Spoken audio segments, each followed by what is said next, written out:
ओम शांति। तो अगली मुरली जो हम पढ़ेंगे, मुरली की डेट है 15 अप्रैल 1971 की मुरली है। त्रिमूर्ति बाप के बच्चों का त्रिमूर्ति कर्तव्य। त्रिमूर्ति बाप के बच्चों का त्रिमूर्ति कर्तव्य। त्रिमूर्ति बाप के बच्चे, आप सभी भी त्रिमूर्ति हो। त्रिमूर्ति बन तीनों कार्य करते हो। तो बाबा पूछ रहे हैं कि हम त्रिमूर्ति बाप के बच्चे, क्या हम सब भी बाबा की तरह त्रिमूर्ति हैं? मतलब त्रिमूर्ति बन तीनों कार्य करते हैं। इस समय दो कर्तव्य करते हो व तीन? कौन सा कर्तव्य करते हो? वह तीनों ही कर्तव्य साथ साथ करते हो। तो बाबा पूछ रहे हैं कि दो कर्तव्य करते हो या तीनों कर्तव्य साथ साथ करते हो? त्रिमूर्ति तो बने हो ना।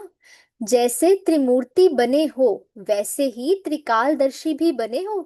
फिर बाबा ने अगला चेक करने का पॉइंट बताया कि जैसे त्रिमूर्ति बने हैं, क्या हम वैसे ही त्रिकालदर्शी भी बने हैं? माना हर कर्म व हर संकल्प की जो उत्पत्ति होती है, वह त्रिकालदर्शी बनकर फिर संकल्प को कर्म में लाते हो। सदैव तीनों ही कार्य साथ साथ जरूर चलते हैं, क्योंकि अगर पुराने संस्कार व स्वभाव व व्यर्थ संकल्पों का विनाश ही नहीं करेंगे तो नई रचना कैसे होगी? और अगर नई रचना करते हो, उनकी पालना ना करेंगे तो प्रैक्टिकल कैसे दिखाई देंगे? तो बाबा कह रहे हैं कि अगर पुराने संस्कार व स्वभाव या व्यर्थ संकल्प का विनाश नहीं करेंगे तो विनाश किए बिना नई रचना कैसे होगी? और अगर नई रचना करते हैं तो उनकी पालना नहीं करेंगे तो प्रैक्टिकल कैसे दिखाई देंगे? तो त्रिमूर्ति बाप के त्रिमूर्ति बच्चे तीनों ही कर्तव्य साथ साथ कर रहे हो। विनाश करते हो विकर्मों अर्थ अथवा व्यर्थ संकल्पों का। यह तो और भी अब तेजी से करना पड़े। सिर्फ अपने व्यर्थ संकल्पों व विकर्म भस्म नहीं करने हैं, लेकिन तुम तो विश्व कल्याणकारी हो। इसलिए सारे विश्व के विकर्मों का बोझ हल्का करना व अनेक आत्माओं के व्यर्थ संकल्पों को मिटाना, ये शक्तियों का कर्तव्य है। तो बाबा ने पहला कर्तव्य क्या बताया कि त्रिमूर्ति में से पहला कर्तव्य है विनाश करना। तो किस बात का विनाश करना है? एक तो अपने व्यर्थ संकल्पों और विकर्मों को भस्म करना है, और फिर सिर्फ अपने ही नहीं, लेकिन सारे विश्व के विकर्मों का बोझ हल्का करना है और सारे विश्व की आत्माओं के व्यर्थ संकल्पों को भी मिटाना है। बाबा ने कहा ये हम शक्तियों का कर्तव्य है। तो वर्तमान समय यही विनाश का कर्तव्य और साथ साथ नए शुद्ध संकल्पों की स्थापना का कर्तव्य, दोनों ही फुल फोर्स में चलना है। जैसे कोई बहुत तेज मशीनरी होती है तो एक सेकंड में उस वस्तु का रूप, रंग, गुण, कर्तव्य आदि सब बदल जाता है। मशीनरी में पड़ा और बदली हुआ। ऐसे अभी ये विनाश और स्थापना की मशीनरी भी बहुत तेज होनी है। जैसे मशीनरी में पड़ते ही चीज का रूप रंग बदल जाता है, ऐसे इस रूहानी मशीनरी में आप लोगों के सामने जो भी आत्माएं आएंगी, आते ही उनके संकल्प, स्वरूप, गुण और कर्तव्य बदल जाएंगे। ना सिर्फ आत्माओं के, लेकिन पांच तत्वों के भी गुण और कर्तव्य बदलने वाले हैं। तो बाबा ने कहा जैसे मशीनरी में पड़ते ही चीज का रूप रंग बदल जाता है ना, तो ऐसे ही क्या होगा कि ना सिर्फ आत्माओं के, लेकिन पांच तत्वों के गुण और कर्तव्य बदल जाएंगे हमारे प्रभाव से। ऐसी मशीनरी अब प्रैक्टिकल में चलने वाली है। इसीलिए बताया कि विनाश और स्थापना दोनों कर्तव्य साथ साथ चल रहा है। तो बाबा ने ये बताया कि विनाश के साथ साथ ही स्थापना का कर्तव्य चलता रहेगा, अभी और ही तेजी से चलने वाला है। जैसे महादानियों के पास सदैव भिखारियों की भीड़ लगी हुई होती है, वैसे आप सभी के पास भी भिखारियों की भीड़ लगने वाली है। आपके पास प्रदर्शनी में जब भीड़ होती है तो फिर क्या करते हो? क्यू सिस्टम में शॉर्ट में सिर्फ संदेश देते हो। तो जब प्रदर्शनी सेवा में बहुत भीड़ हो जाती है तो क्या करते हैं? शॉर्ट में सिर्फ संदेश देते हैं ना हम। रचना की नॉलेज नहीं दे सकते हो, सिर्फ रचयिता बाप का परिचय और संदेश दे सकते हो। वैसे ही जब भिखारियों की भीड़ होगी तो सिर्फ यही संदेश देंगे, लेकिन वह एक सेकंड का संदेश पावरफुल होता है। जो वह संदेश उन आत्माओं में संस्कार के रूप में समा जाता है। तो होता है संदेश केवल वो 1 सेकंड का, क्योंकि ज्यादा समय नहीं होता, लेकिन वो इतना पावरफुल होता है कि वो आत्माओं में संस्कार के रूप में समा जाता है। सर्वधर्म की आत्माएं भी ये भीख मांगने के लिए आएंगी। कहते हैं ना कि क्राइस्ट भी बेगर रूप में है, तो धर्म पिताएं भी आप लोगों के सामने बेगर रूप में आएंगे। उनको क्या भिक्षा देंगे? यही संदेश, ऐसा पावरफुल संदेश होगा जो इसी संदेश के पावरफुल संस्कारों से धर्म स्थापन करने के निमित्त बनेंगे। तो ऐसे ही जो धर्म स्थापन करने के निमित्त आत्माएं हैं, वो भी अंत में यहीं से संदेश लेकर जाएंगी भिक्षा के रूप में, और उसका इतना पावरफुल प्रभाव होगा कि उन्हीं पावरफुल संस्कारों से फिर वो धर्म स्थापन करने के निमित्त बनेंगे। वह संस्कार अविनाशी बन जाएंगे, क्योंकि आप लोगों के भी अंतिम संपूर्ण स्टेज के समय अविनाशी संस्कार होते हैं। अभी संस्कार अविनाशी बना रहे हो, इसलिए अब जिनों को संदेश देते हो और मेहनत करते हो, तो भी वह सदा काल के लिए नहीं रहता है। कुछ समय रहता है, फिर ढीले हो जाते हैं, लेकिन अंत के समय आप लोगों के संस्कार ही अविनाशी हो जाते हैं। तो अविनाशी संस्कारों की शक्ति होने के कारण उन्हों को भी ऐसी शिक्षा व संदेश देते हो जो उनके संस्कार अविनाशी बन जाते हैं। तो बाबा ने क्या बताया कि अंत के समय सबसे पहले क्या होता है कि हम लोगों के संस्कार अविनाशी हो जाते हैं, जो हमारे दैवी संस्कार हैं अविनाशी सदा काल के लिए धारण हो जाते हैं। तो हमारे अविनाशी संस्कारों की शक्ति के कारण सामने आने वाली आत्माएं भी ऐसे संदेश उनको मिलता है जो उनके संस्कार भी अविनाशी बन जाते हैं। तो अभी पुरुषार्थ क्या करना पड़े? संस्कारों को पलटना तो है, लेकिन अविनाशी की छाप लगाओ। जैसे गवर्नमेंट की मोहर लगती है ना, सील करते हैं जो कोई खोल नहीं सकता, ऐसी सील लगाओ जो माया आधा कल्प के लिए फिर खोल ही ना सके। तो बाबा कह रहे हैं कि हम बच्चे ज्ञान के आधार पर योग के बल से संस्कार परिवर्तन करते हैं, ये तो बहुत अच्छा, लेकिन अभी क्या ध्यान रखना है कि संस्कारों को पलटना तो है, लेकिन साथ में अविनाशी की छाप लगानी है। जैसे गवर्नमेंट मोहर लगाती है ना, सील करते हैं कि कोई खोल ना सके, तो ऐसी सील लगानी है जो माया आधा कल्प के लिए फिर खोल ही ना सके, मतलब कोई भी आसुरी संस्कार इमर्ज हो ही ना पाए। तो अविनाशी संस्कार बनाने का तीव्र पुरुषार्थ करना है। ये तब होगा जब मास्टर त्रिकालदर्शी बन संकल्प को कर्म में लाएंगे। जो भी संकल्प उत्पन्न होता है, संकल्प को ही चेक करो। मास्टर त्रिकालदर्शी की स्टेज पर हूं, अगर उस स्टेज पर स्थित होकर कर्म करेंगे तो कोई भी कर्म व्यर्थ नहीं होगा। विकर्म की तो बात ही नहीं है, अभी विकर्म के खाते से ऊपर आ गए हो।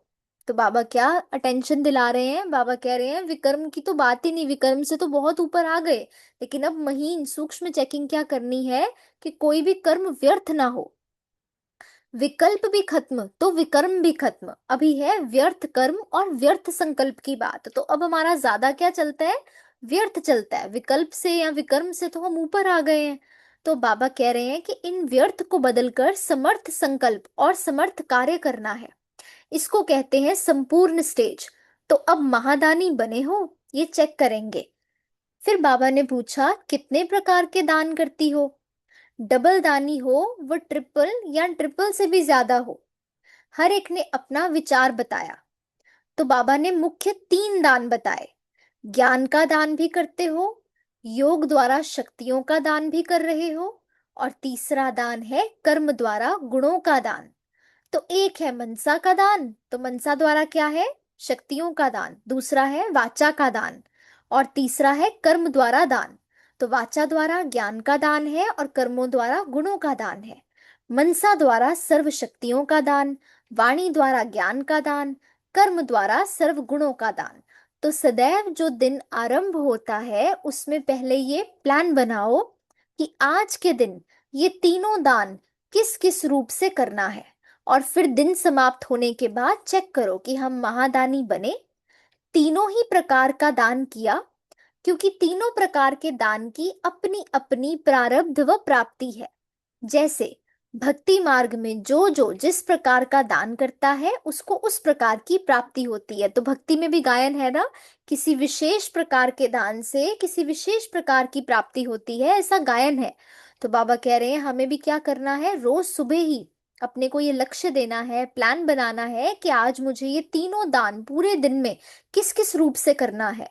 और फिर पूरा दिन समाप्त होने के बाद चेक करना है कि क्या हम महादानी बने, क्या हमने तीनों ही प्रकार का दान किया। क्योंकि तीनों प्रकार के दान की अपनी अपनी प्रारब्ध व प्राप्ति है। जैसे भक्ति मार्ग में जो जो जिस प्रकार का दान करता है उसको उस प्रकार की प्राप्ति होती है, ऐसे ही जो इस महान जीवन में जितना और जैसा दान करता है उतना और वैसा ही भविष्य बनता है। ना सिर्फ भविष्य लेकिन प्रत्यक्ष फल भी मिलता है। अगर कोई वाणी का व कर्म का दान नहीं करते हैं, सिर्फ मनसा का दान करते हैं, तो उनको प्रत्यक्ष फल और मिलता है। अभी आप लोग कर्म फिलॉसफी को अच्छी रीति जान गए हो ना। तीनों दान की प्राप्ति अपनी अपनी है। जो तीनों ही दान करते हैं उनको तीनों ही फल प्रत्यक्ष रूप में मिलते हैं। आप कर्मों की गति को जानते हो ना। बताओ, मनसा दान का प्रत्यक्ष फल क्या है। तो अब बाबा हर दान का प्रत्यक्ष फल हमें बता रहे हैं। तो सबसे पहले बाबा कह रहे हैं कि मनसा दान का प्रत्यक्ष फल क्या है। मनसा महादानी बनने वाले को प्रत्यक्ष फल यही प्राप्त होता है। एक तो वह अपनी मनसा अर्थात संकल्पों के ऊपर एक सेकंड में विजयी बनता है, अर्थात संकल्पों के ऊपर विजयी बनने की शक्ति प्राप्त होती है। और कितना भी कोई चंचल संकल्प वाला हो, यानी एक सेकंड भी उनका मन एक संकल्प में ना टिक सके, ऐसे चंचल संकल्प वाले को भी अपनी विजय की शक्ति में टेम्पररी टाइम के लिए शांत व चंचल से अचल बना देंगे। तो बाबा ने क्या बताया कि मनसा महादान का प्रत्यक्ष फल क्या है। एक तो कि अपने संकल्पों के ऊपर विजयी बनने की शक्ति प्राप्त होती है। और दूसरा, कितना भी सामने कोई चंचल संकल्पों वाली आत्मा आए जिनका एक सेकंड भी मन टिक नहीं सकता, तो टेम्पररी टाइम के लिए उनको भी शांति का या चंचल से अचल होने का अनुभव होगा हमारी विजय की शक्ति से। जैसे कोई भी दुख में तड़पते हुए को इंजेक्शन द्वारा बेहोश कर देते हैं, उनके दुख की चंचलता खत्म हो जाती है। ऐसे ही मनसा द्वारा महादानी बनने वाला अपनी दृष्टि वृत्ति और स्मृति की शक्ति से ऐसे ही उनको शांति का अनुभवी बना सकते हैं, लेकिन टेम्पररी टाइम के लिए। तो जो मनसा महादानी होते हैं वो क्या विशेष उनको प्राप्ति होती है कि उनके सामने कोई भी आत्मा आ जाए तो वो अपनी शक्ति से उनको शांति का अनुभवी बना सकते हैं, लेकिन टेम्पररी टाइम के लिए। क्योंकि उनका अपना पुरुषार्थ नहीं होता, सामने वाली आत्मा ने पुरुषार्थ नहीं किया है ना, तो वो टेम्पररी समय के लिए असर रहेगा शांति का। जैसे कि किसी को इंजेक्शन लगाकर थोड़ी देर के लिए उसके दर्द को दूर करते हैं, लेकिन महादानी की शक्ति के प्रभाव से थोड़े समय के लिए वह अनुभव कर सकता है। तो जो मनसा के महादानी होंगे उनके संकल्प में इतनी शक्ति होती है, जो संकल्प किया उसकी सिद्धि मिली। तो मनसा महादानी संकल्पों की सिद्धि को प्राप्त करने वाला बन जाता है। तो एक वर्ड में बताना हो तो क्या कहेंगे कि इसकी प्राप्ति क्या है मनसा महादान की, कि संकल्पों की सिद्धि हो जाती है, सिद्धि स्वरूप बन जाते हैं। जहां संकल्प को चाहे वहां संकल्पों को टिका सकते हैं। संकल्प के वश नहीं होंगे, लेकिन संकल्प उनके वश होता है। जो संकल्पों की रचना रचे वह रच सकता है। जब संकल्प को विनाश करना चाहे तो विनाश कर सकते हैं। तो ऐसे महादानी में संकल्पों के रचने, संकल्पों को विनाश करने और संकल्पों की पालना करने की तीनों ही शक्ति होती हैं। तो ये है मनसा का महादान। ऐसे ही समझो मास्टर सर्वशक्तिमान का प्रत्यक्ष रूप दिखाई देता है। समझा। तो बाबा ने कहा वह ये हो गया मास्टर सर्वशक्तिमान। और जो वाचा के महादानी है उनको क्या मिलता है। तो पहले बाबा ने हमें मनसा महादान की क्या प्राप्ति होती है, क्या प्रारब्ध होती है, वो समझाया। अब बाबा पूछ रहे हैं कि जो वाचा के महादानी बनते हैं, वाचा सेवा करते हैं, वाचा द्वारा ज्ञान का दान देते हैं, उनको क्या मिलता है। तो बाबा ने कहा वह है मास्टर नॉलेजफुल। उनके एक एक शब्द की बहुत वैल्यू होती है। एक रत्न की वैल्यू अनेक रत्नों से अधिक होती है। वाचा द्वारा तुम रत्नों का दान करते हो ना, तो जो ज्ञान रत्नों का दान करते हैं उनका एक एक रत्न इतना वैल्यूएबल हो जाता है, जो उनके एक एक वचन सुनने के लिए अनेक आत्माएं प्यासी होती हैं। अनेक प्यासी आत्माओं की प्यास बुझाने वाला एक वचन बन जाता है। मास्टर नॉलेजफुल, वैल्यूएबल, और तीसरा फिर सेंसिबल बन जाता है। तो जो वाचा महादान करते हैं उनके एक एक शब्द की इतनी वैल्यू हो जाती है कि एक एक शब्द को, वचन को सुनने के लिए अनेक आत्माएं प्यासी होती हैं। तो वो उनका एक एक वचन अनेक आत्माओं की प्यास बुझाने वाला बन जाता है। तो मास्टर नॉलेजफुल, वैल्यूएबल, और उसके साथ साथ तीसरा सेंसिबल बन जाते हैं जो वाचा का महादान करते हैं। उनके एक एक शब्द में सेंस भरा हुआ होता है। सेंस अर्थात सार के बिना कोई शब्द नहीं होता, मतलब कोई बेफजूल की बात उनके मुख से नहीं निकलती, हर बात में कुछ सार छिपा होगा। जब कोई ऐसे सेंस से शब्द बोलता है तो कहते हैं ना, ये तो बहुत सेंसिबल है। वाणी द्वारा सेंस का मालूम पड़ता है, तो दोनों सेंसिबल भी बन जाते हैं। ये तो हुआ लक्षण। प्राप्ति क्या होती है? वाचा के दानी बनने वाले को विशेष प्राप्ति एक तो खुशी रहती है, क्योंकि धन को देख हर्षित होता है ना। तो जैसे लौकिक में भी जिसके पास बहुत सारा धन एकदम से आ जाता है, वो क्या होगा, उस धन को देखकर खुश होगा। तो ऐसे ही बाबा ने कहा, जबकि दुनिया में तो वो खुशी बहुत अल्पकाल की होती है, लेकिन यहाँ पर ये जो ज्ञान धन है, ये जो अविनाशी धन है, तो जो बहुत ज्यादा इसका दान करता है, ज्ञान धन का दान, उसको क्या होगा, विशेष प्राप्ति क्या होगी, एक तो बहुत खुशी होगी क्योंकि धन को देख हर्षित होता है ना, और दूसरा वह कभी भी असंतुष्ट नहीं होंगे, क्योंकि खजाना भरपूर होने के कारण, कोई अप्राप्त वस्तु ना होने के कारण सदैव संतुष्ट और हर्षित रहेंगे। उनका एक एक बोल तीर समान लगेगा, जिसको जो बोलेंगे उनको वह लग जाएगा। उनके बोल प्रभावशाली होते हैं। वाणी का दान करने से वाणी में बहुत गुण आ जाते हैं। अवस्था में सहज ही खुशी की प्राप्ति होगी। प्राप्ति करने का पुरुषार्थ नहीं करेंगे, लेकिन स्वतः ही प्राप्त होगी। तो क्या होगा, जो वाचा महादान करते हैं उससे क्या होगा, उनकी वाणी में बहुत गुण आ जाते हैं। अवस्था में सहज ही खुशी की प्राप्ति होती है, और वो आत्माएं सदैव संतुष्ट और सदैव हर्षित रहती हैं। प्राप्ति करने का पुरुषार्थ नहीं करेंगे, लेकिन स्वतः ही प्राप्त होगा। जैसे कोई खान से चीज निकलती है तो अखुट होती है ना, ऐसे ही अंदर से खुशी स्वतः ही निकलती रहेगी। ये वरदान के रूप में प्राप्त होता है। खुशी के लिए पुरुषार्थ नहीं किया, पुरुषार्थ तो वाणी द्वारा दान करने का किया, प्राप्ति खुशी की हुई। तो पुरुषार्थ क्या किया, किसमें पुरुषार्थ किया, वाणी द्वारा ज्ञान का दान करने में, लेकिन प्राप्ति खुशी की सहज ही हो गई। खुशी का अनुभव करने का कोई पुरुषार्थ नहीं करना पड़ा। कर्मणा द्वारा, अब बाबा आगे बता रहे हैं तीसरा, कर्मणा द्वारा गुणों का दान करने के कारण कौन सी मूर्त बन जाएंगे? फरिश्ता। कर्म अर्थात गुणों का दान करने से उनकी चलन और चेहरा दोनों ही फरिश्ते की तरह दिखाई देंगे। दोनों प्रकार की लाइट होगी, अर्थात प्रकाशमय भी और हल्कापन भी।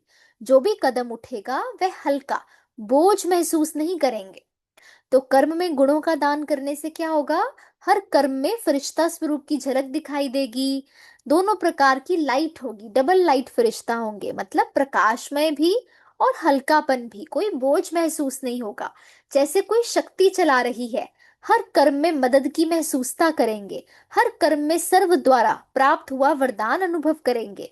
दूसरे हर कर्म द्वारा महादानी बनने वाला सर्व की आशीर्वाद के पात्र बनने के कारण सर्व वरदान की प्राप्ति अपने जीवन में अनुभव करेंगे। और क्या होगा ऐसी आत्माओं को, क्योंकि वो कर्मों द्वारा इतनों को गुणों से सहयोग देते हैं, तो उनको सर्व से दुआओं की, आशीर्वाद की, वरदान की प्राप्ति अपने जीवन में होती है। मेहनत से नहीं, लेकिन वरदान के रूप में। तो कर्म में दान करने वाला एक तो फरिश्ता रूप नजर आएगा, दूसरा सर्व वरदान मूर्त अपने को अनुभव करेगा। तो अपने को चेक करो, कोई भी दान करने में कमी तो नहीं करते हैं। तो बाबा ने कहा अब चेक करना है। बाबा ने तीनों प्रकार के दान, उनके लक्षण और साथ में उनकी प्रारब्ध हमें बहुत ही अच्छे से समझाई। अब बाबा कहते चेक करो कि क्या तीनों प्रकार के दान हम करते हैं। तीनों का हिसाब किस ना किस रूप से पूरा करना चाहिए। तो अपने को चेक करना है कि कोई भी दान करने में कमी तो नहीं करते हैं, तीनों दान करते हैं, तीनों का हिसाब किस ना किस रूप से पूरा करना चाहिए। इसके लिए तरीके यानी चांस ढूंढो। ऐसे नहीं चांस मिले तो करेंगे, चांस लेना है ना कि चांस मिलेगा। तो बाबा कहते हैं इंतजार नहीं करना बैठ के कि हमें चांस मिलेगा फिर हम दान करेंगे, नहीं। लेकिन क्या करना है, अपने लिए खुद ही इंतजाम करना है, चांस लेना है। ऐसे महादानी बनने से फिर लाइट और माइट का गोला नजर आएगा। आपके मस्तक से लाइट का गोला नजर आएगा और चलन से, वाणी से नॉलेज रूपी माइट का गोला नजर आएगा, अर्थात बीज नजर आएगा। मास्टर बीज रूप होना, ऐसे लाइट और माइट का गोला नजर आने वाले साक्षात और साक्षात्कार मूर्त बन जाएंगे। तो बाबा ने क्या कहा, जब हम ऐसे महादानी बनेंगे कि तीनों प्रकार से रोज दान करने का चांस स्वतः ही लेंगे, तो क्या होगा, ऐसे महादानी बनने से फिर लाइट और माइट का गोला नजर आएगा। हमारे मस्तक से लाइट का गोला नजर आएगा और चलन वाणी से नॉलेज रूपी माइट का गोला नजर आएगा, अर्थात बीज नजर आएगा। तो मास्टर बीज रूप होना, ऐसे लाइट और माइट का गोला नजर आने वाले साक्षात और साक्षात्कार मूर्त बन जाएंगे। समझा। यहाँ इस हॉल में ऐसा कोई चित्र है जिसमें लाइट और माइट के दोनों गोले हों। फिर बाबा पूछ रहे हैं कि ऐसा कोई चित्र है इस हॉल में जिसमें लाइट और माइट के दोनों गोले एक ही चित्र में दिखाए हों। तो बच्चों ने अलग अलग उत्तर दिए, कोई ने कहा श्री लक्ष्मी नारायण का, कोई ने कहा ब्रह्मा का। तो बाबा ने कहा देखो, चित्र को देखने से चेहरा ही जैसे बदल जाता है, तो आप लोग भी ऐसे चैतन्य चित्र बनो जो देखते ही सभी के चरित्र और नैन चैन बदल जाएं। ऐसा बनना है और बन भी रहे हो। वरदान भूमि में आना अर्थात वरदान के अधिकारी बनना। जैसे यात्रा पर जाते हैं, क्यों जाते हैं? तो बच्चों ने कहा पाप मिटाने। बाबा ने कहा उस भूमि में ये विशेषता है तब तो जाते हैं। तो इस भूमि में फिर क्या विशेषता है? जो है ही वरदान भूमि, वहां वरदान तो प्राप्त है ही, अपने आप ही वरदान तो मिलेगा ना। तो ऐसे ही बाबा का घर हमारे लिए क्या है, वरदान भूमि है। तो बाबा कहते वरदान भूमि में बैठे हो तो वरदान तो प्राप्त होगा ही, मिलेगा ही ना, मांगने की दरकार नहीं है। इसलिए आज से मांगना बंद, अपने को अधिकारी समझो। अच्छा, ओम शांति। तो ये मुरली थी 15 अप्रैल 1971 की मुरली, त्रिमूर्ति बाप के बच्चों का त्रिमूर्ति कर्तव्य। ओम शांति। ओम शांति।